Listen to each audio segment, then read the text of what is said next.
በፍጹም ነፍሱ በፍጹም ጉልበቱና ኃይሉ እግዚአብሔርን እንዳገለገለ እንደ ዮስያስ ያለ አልተወለደም አልነበረም ነበር። ፍጹም ከእግዚአብሔር ጋር መራመድ የቻለ ሰው ነበር።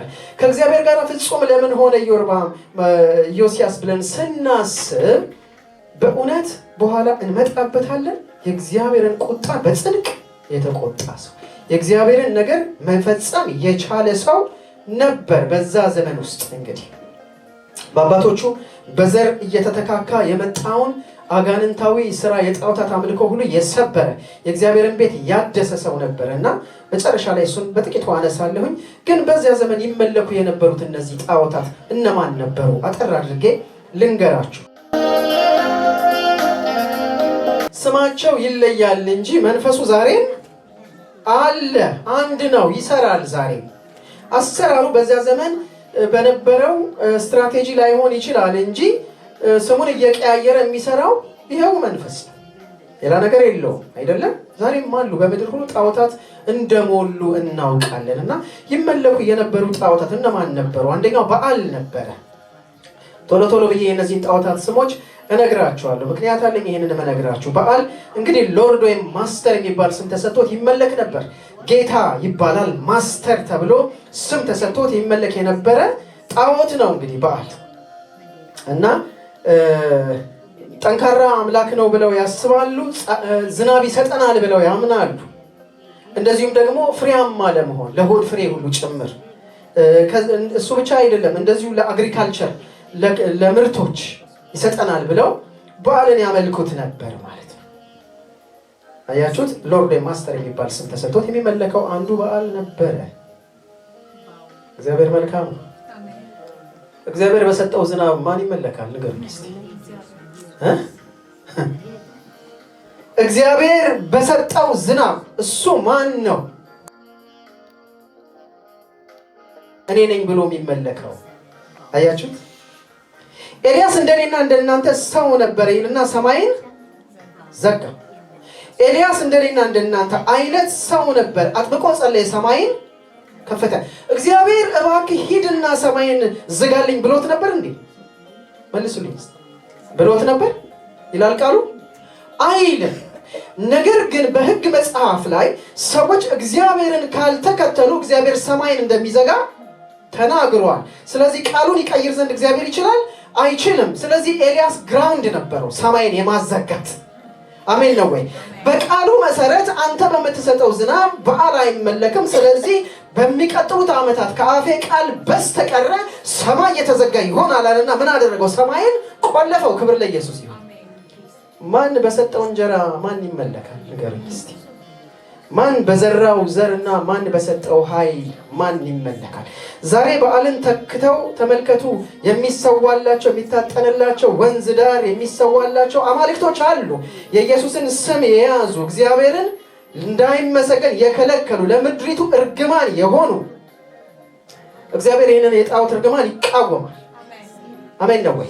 በአገርም ደረጃ እግዚአብሔር ይቃወማል።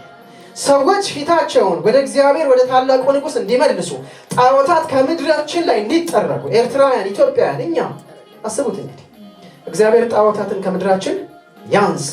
ዝናብን የሚሰጥ ማን ነው? የሚባርክ ማን ነው? በእሱ ስም የሚመለክ ምን ይሆናል? ይንበረከካል። ክብር ለኢየሱስ ይሁን። በቃ መንበርከክ አለበት። ኤልያስ አጥብቆ ጸለየና ሰማይን ዘጋ። በቃ እግዚአብሔር ለምን ዘጋህ አላለው? ቃሉ ይላል። እግዚአብሔር ቃሉን ሊክድ አይቻለው። ከዛ በኋላ እንደገና ከ3 ዓመት ከምናምን በኋላ አጥብቆ ጸለየ የሚል ቃል ታገኛላችሁ። ሰማይን ከፈተ። አሜን ነው ወይ? መቼ ነው ሰማይን የከፈተው? የበዓልን ነቢያት አሳርዶ ከጨረሰ በኋላ፣ ሪፎርሜሽንን በምድሪቱ ላይ ከዘራ በኋላ፣ ከዚያ በኋላ ናውጣ ሂድና ውሽንፍሩ ኃያል ነው አለው ለአካል። አያችሁት? ለምን? ነቢያቱ ምን ሆነዋል? ተሰውተዋል። ጀጅመንት መጥቷል። አሁን ሰማይ መከፈት አለበት። ይኸውላችሁ በህይወታችን ላይ ተሐድሶ ሲመጣ እግዚአብሔር ሰማይን መክፈት ይጀምራል። ጣዖታት ሲንበረከኩ የእግዚአብሔር ስም ሲነግስ አንድ ነገር ይሆናል ማለት ነው። ባል ነበረ ሌላ አሼራ የምትባል በባህር ላይ የምትኖር ወይ የምትራመድ የባህር ንግስት ተብላ ደግሞ ትመለክ ነበር። አሼራ ማዘር ኦፍ ጎደስስ ትባላለች አይደል? ዛሬ የምናምን ንግስት እየተባሉ የሚሰቡላቸው መናፍስቶች ብዙ ናቸው በየቦታው አይደለም? ማን የሰራው ባህር ላይ ማን ይመለካል? እስኪ ንገር። ሃይድሮጅን እና ኦክሲጅንን አዋህዶ የሰራው አምላካችን እግዚአብሔር ብቻ ነው። የውሃ አምላክ እሱ ነው። የጠፈር አምላክ እሱ ነው። የሰማይ አምላክ እሱ ነው። ከሱ ሌላ አምላክ የለም። ከኔ ሌላ አምላክ የለም አለ እግዚአብሔር። ማንንም አላውቅም። አሼራ ሌላ ጠዋት ነበረች። ፈርቲሊቲ በተሰጠ በቃ መውለድ ሲፈልጉ ማዘር መሆን ሲፈልጉ ማዘርሁድ እግዚአብሔር ልጅ ሊሰጥ አይችልም እንዴ? ዛሬ ልጅ ፍለጋ በየጣዖት ቤቱ የሚዞሩ ሰዎች እኮ አሉ አይደል እንዴ? በጣም ብዙ እኔ ብዙ ገጥሞኝ አይቻውቃለሁ። በቃ ልጅ ስለሌላቸው ፍለጋ በየጣዖት ቤቱ ይሄዳሉ። ሌላ መንፈስ ተሸክመው ይመለሳሉ። ፈርቲሊቲ ይሰጠናል። በቃ የሆድ ፍሬ ብለው ያስባሉ። ፕሮስፔሪቲ ስኬትን፣ ምቾትን ትሰጣለች ብለው የሚያመልኳት ነበረች። ሌላ ደግሞ ካሞሽ የሞዓባውያን አምላክ ነው። እሱ ደግሞ የጦርነት አምላክ ነው ተብሎ ይታመናል። ጋድ ኦፍ ዋር ይሉታል። አስቡት እንግዲህ የተራሮችና የሸለቆ አምላክ፣ በሁሉ ላይ ኃይልንና ድልን የሚሰጥ የሰራዊት ጌታ እግዚአብሔር ብቻ ነው። በእውነት ከጦርነት ማሳረፍ የሚችል እግዚአብሔር ብቻ፣ በሰልፍ ላይ ኃያል እግዚአብሔር ብቻ፣ በእውነት ሰው ሊታመንበት የሚገባ እግዚአብሔር ብቻ። ሰዎች ሳያውቁ ራሳቸው እንዴት ለጣዖታትና ለመናፍስት እንደሚሰጡ ነው የምነግራችሁ። አስታሮት የከናን ጎደስ፣ ሌላ አስታሮት በተመሳሳይ መልኩ ፈርቲሊቲ የሆድን ፍሬ፣ እንደዚህ ሴክሹዋል ላቭ። አስቡት እንግዲህ በቤተ መቅደስ ውስጥ በሚደረግ ሴክሹዋል ሳክሪፋይስ የሚታጠንላቸው ናቸው። እንግዲህ አይገርማችሁም? በቤተ መቅደስ ውስጥ በዚህ መንገድ የሚመለኩ ናቸው። ለጦርነትም ለፕሮስፔሪቲም ለስኬትም ትጠቅማለች ተብሎ ይታሰባል። ስለዚህ ለፈርቲሊቲ ተብሎ የማይደረጉ ፓጋን የሆኑ ወርሺፖች አሉ፣ ሴክሹዋል ኢንቮልቭመንት ያለባቸው በቴምፕል ውስጥ ማለት ነው። እንደዚህ ነበር። ከዛ ደግሞ ሚልኮ ደግሞ የአሞናውያን አማልክት ደግሞ ኪንግ እና ሩለር ተብሎ የሚጠራ ነው። ይሄኛው ደግሞ ንጉስ ሩለር የሚባል እና ይሄ ጣዖት አምልኮ ነው። የልጆችን መስዋዕት በጣም የሚቀበል መንፈስ ነው። ቻይልድ ሳክሪፋይስ እና የተለያዩ ሪቹዋል እና ኦፈሪንጎች ይቀርብለታል ይሄ መንፈስ ማለት ነው። ቻይልድ ሳክሪፋይስ እና ሊትራሊ ልጆች ይሰዋሉ። በሌላ መንገድ ደግሞ በእሳት ላይ ደግሞ ልጆች እንዲያልፉ ተደርጎ ደግሞ ኪዳን ያደርጋል። ሁለት አይነት አለ ቻይልድ ሳክሪፋይስ ማለት ነው። አንደኛው ልጆች በቃ የልጆች ሳክሪፋይስ መስዋዕት ተደርጎ ያንን ያህል እግዚአብሔር የሚጸየፈውን ነገር ከናናውያን ያደርጉ ነበር። ተመልክቱ። እስራኤላውያን እንግዲህ ከነዚህ ጣዖታት ጋር ላይ የተጋቡት አምላክ ያላቸው እነኚህ ሰዎች አያችሁት። ዛሬም ይሄ መንፈስ በሚልኮል በኩል ይሄ ሚልኮል መንፈስ አይሰራም እንዴ? በደንብ በየሆስፒታሉ ብትሄዱ በቀን ስንት ህፃናት በአቦርሽን ሰበብ ይታረዳሉ? ንገሩኝ። that is a spirit of sacrifice። ደም የሚፈስበት መንገድ የአጋንንት መስዋዕት ነው። እኛ ክርስቲያኖች we are against abortion። ምንም ኮምፕሮማይዝ አናደርግም። እግዚአብሔር ሴቶች ልጆቻችንን በክርስቶስ ደም ይሸፍን። በእውነት ከዚህ ነገር ይኸውላችሁ፣ በዚህ መንገድ ያለፋችሁ ሰዎች ንስሐ ከገባችሁ በኋላ ህይወታችሁን በእውነት ወደ ጸጸት ውስጥ እንዳትገቡ፣ አጋንንት በር እንዳይከፍትባችሁ በክርስቶስ ደም ታጥባችሁ ከተመለሳችሁ በኋላ ጸጸት ከውስጣችሁ መውጣት አለበት። ብዙ ጊዜ በዚህ መንገድ የሚያልፉ ሰዎች ከባድ የጸጸት ስሜት ይገጥማቸው። እኔ ገጠመኝ፣ ብዙ ያወራኋቸው እህቶች ገጥሞኛል እና I cannot forget that forever። በጣም ከባድ ከአመታት ሁሉ በኋላ ኢማጂን ዲያብሎስ ግራውንድ ስለሚያገኝ የልጁ የክርስቶስ ኢየሱስ ደም ከኃጢአት ሁሉ ያነጻል። አሜን ነው ወይ? በቃ ባለማወቅ በሄድንበት መንገድ ለተደረጉ መስዋዕቶች የክርስቶስ ኢየሱስ ደም ዋጋ ተከፍሏል። ይሁን እንጂ ግን እያወቅን ይሄንን ደም መምሰስ አንቀበልም። አሜን ነው ወይ? ዛሬም ኮንትራት የሚያደርግና ምድሪቱን የያዘ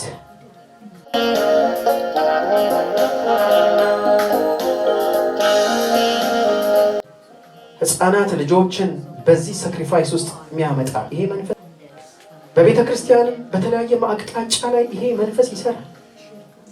አንዳንድ ጽንሶች ቢቋረጡ ኖሮ ዛሬ ቃል የሚያገለግላችሁ ሰው አይኖርም ነበር፣ እንደኔ ማለት ነው።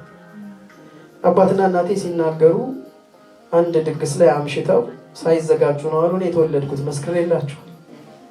ቢያቋርጡት ኖሮ ይሄ ጽንስ ዛሬ ነው የለውም ማለት ነው። ስለዚህ እግዚአብሔር በጣም ጀነሬሽንን ይፈልጋል። የሰዎችን ራእይ የሰዎችን ዴስቲኒ የሚያበላሽ መንፈስ አለ። ተመልከቱ፣ ታላላቅ ሰዎች ሊሆኑ የሚገባቸው ልጆች በመስዋዕትነት ለአጋንንት መንፈስ ይታረዳሉ፣ ይሰዋሉ። ወይ አራቄን ስጣት። አሜን ነው ወይ? እኛ ይሄንን አንቀበልም። ኢየሱስ ጌታ ነው። ስለዚህ ክብር ሁሉ ለእግዚአብሔር ይሁን።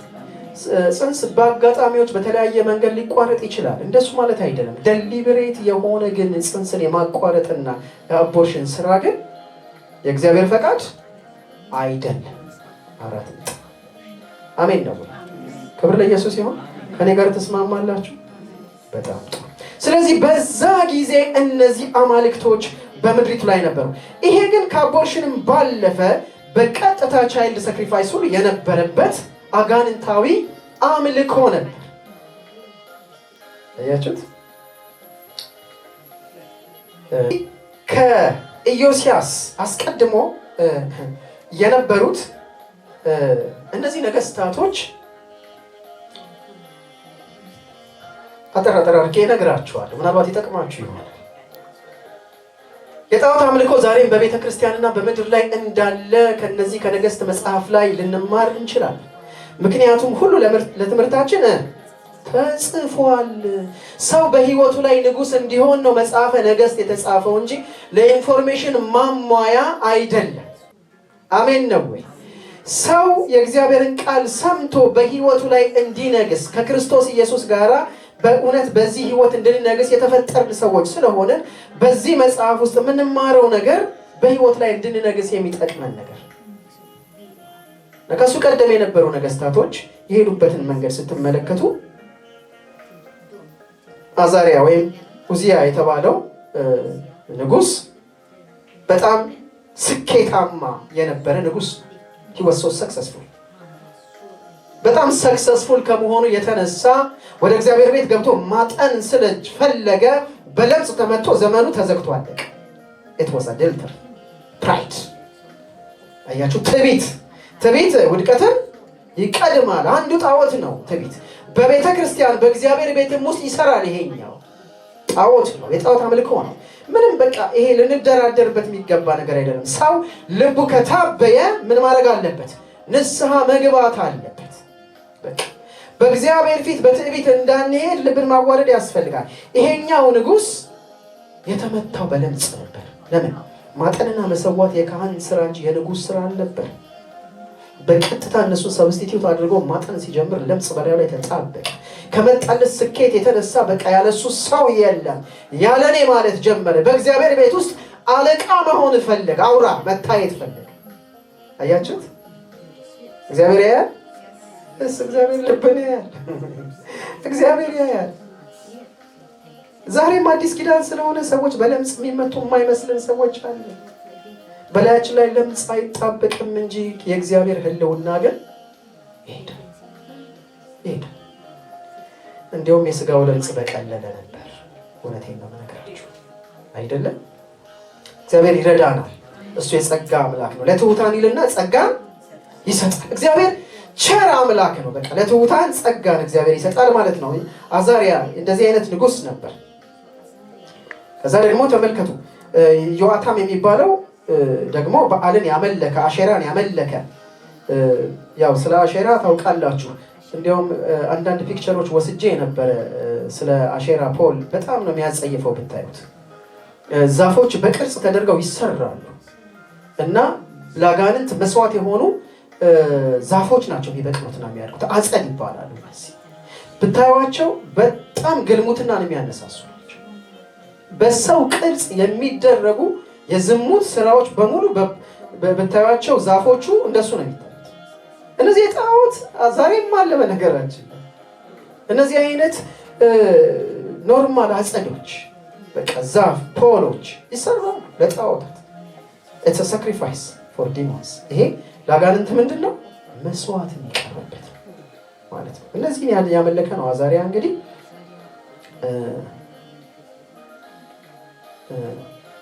ይቅርታ ዮአታም ማለት ነው። አዛሪያ የሚባለው ያው በጣዖት አሚን በትዕቢት የኡዚያ የሚባለው ወይ አዛሪያ የሚባለው በትዕቢት የተመታው እሱ ነው። ከዛ ዮአታም እንደዚህ አይነት አምልኮ ያደረገ ሰው ነበረ። ያው እንደሌሎቹ አሼራን የተከተለ በዓልን ያመለከ ሰው ነበረ ማለት ነው። አካዝ የሚባለው ደግሞ ለየት ያለ ደግሞ አካዝ የሚባል ደግሞ ንጉስ አለ። እንግዲህ ኢዮስያስ ታሪክ ላይ ስንመጣ አካዝ ያደረገውን ነገር ከሱ በኋላ ከረጅም ጊዜ በኋላ ይሄንን ያስወገደው ኢዮስያስ። አካዝ የሚባለው ሰው እንግዲህ መጽሐፍ ቅዱስን ስታጠኑ ቴልፌሶር የሚባለው ንጉስ ሊገናኝ በሄደ ጊዜ በዚያ ጊዜ በደማስቆ ማለት ነው ቀንቶ ተመለሰ። ስለዚህ የፓጋን መሰዊያን አይቶ ለካህኑ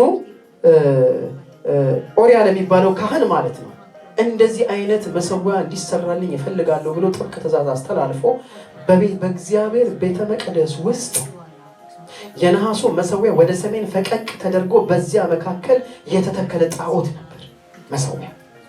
አያችሁት? ይሄኛው ንጉስ ያደረገው የእግዚአብሔርን ቤት አምልኮ ከሌሎቹ ብዙ ያስገቡታል። የዚህ የሚለየው ቶታሊ ሳክሪፋይስ የማድረጊያውን የነሐሱን መሰዊያ ምን አድርጎት ነበረ? ወደ ሰሜን ፈቀቅ አድርጎ ሌላ መሰዊያ የተከለ ንጉስ። ከዚያ በኋላ በዛ ላይ እንዲታጠን እንዲሰዋ ያደረገ ንጉስ የነበረ። የደማስቆ የፓጋን አምልኮ ከእግዚአብሔር ከያህዌ ቤት ውስጥ ተደባልቆ የሄደበት አምልኮ በዚያ ዘመን ነበር። እነዚህ የብሉይ ኪዳን መሰዊያና ሌሎቹ ሁሉ የክርስቶስ ኢየሱስን መስዋዕት የሚናገሩ ሊመጣ ያለውን ኪዳን የሚያወሩ ትንቢቶች ናቸው። ኢየሱስን የሚሸፍን ማንኛውም ጣዖት በጌታ በኢየሱስ ስም ስልጣን ይነቀላል። አሜን ነው ወይ? ይነቀላል። ክብራችን የሆነው ጌታችን ለኛ ስጋውንና ደሙን የሰጠንን ዛሬ ስጋና ደሙን እንወስዳለን። ይሄንን የሚከላከል በህይወታችን ተደባልቀው ከዓለም ጋር የገቡ የእግዚአብሔር ነገር እንዳይሩጥ የሚያደርጉ የእግዚአብሔርን ቤት የሚያቆሽሽ ልባችንን የሚሰርቁ ጣዖታትን እግዚአብሔር ዛሬ ያነሳልን። እንጸልያለን። አሜን ነው ወይ? በእውነት አንዳንድ ጊዜ አቅም ማጣት ጉልበት ሊያጥረን የሚችልባቸው ሞመንቶች ይኖራሉ። ግን ምን እናደርጋለን? እጃችንን ከልባችን ጋር እናነሳለን። እግዚአብሔር ሆይ ልባችንን ክፈተው፣ በቃ አጥራው ልቤ እንዴት እንዲያረጋል ብለን እኮ እንፈርድበታለን አይደል?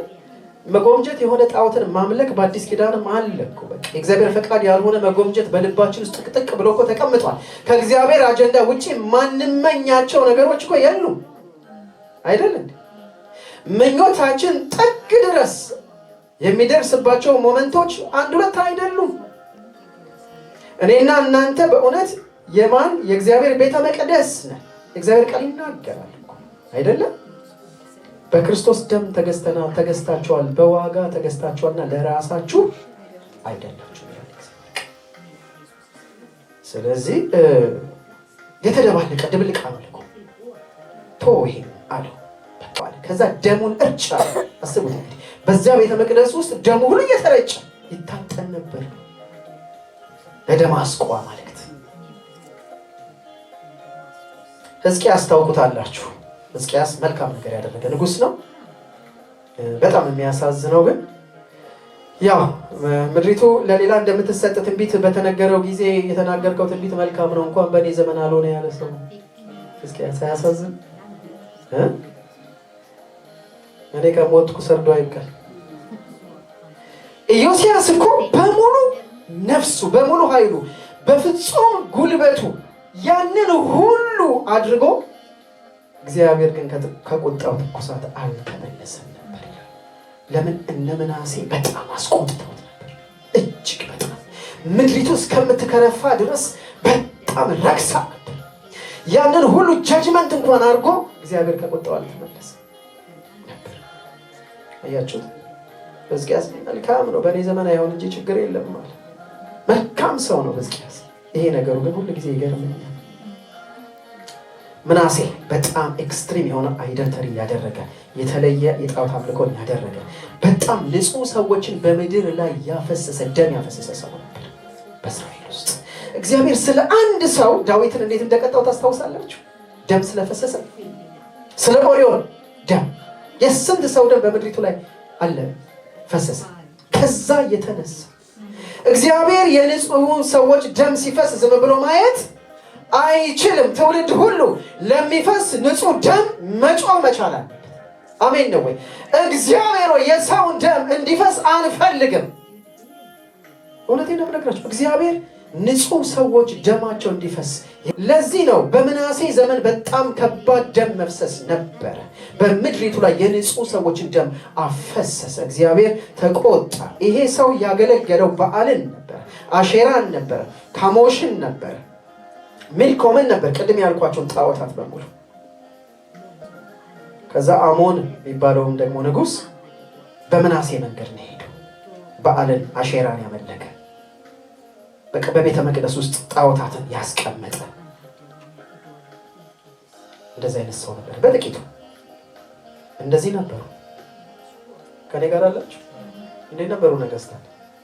ጥሩ ነበሩ። በእውነት ሳናውቀው በነገስታቱ መንገድ እንዳንሄድ፣ የንጹህ ሰዎች እንደም እንዳናፈስ፣ አሜን ነው ወይ? እግዚአብሔር በሚቆጣበት መንገድ እንዳንገኝ፣ ድብልቅ አምልኮ በቤተ መቅደስ እንዳይገኝ፣ ዓለም ከቤተ ክርስቲያን ጋር እየተቀየጠች ሰዎች ነፍስ እንዳይጨነቅ፣ ክብሩ እንዳይሸሽ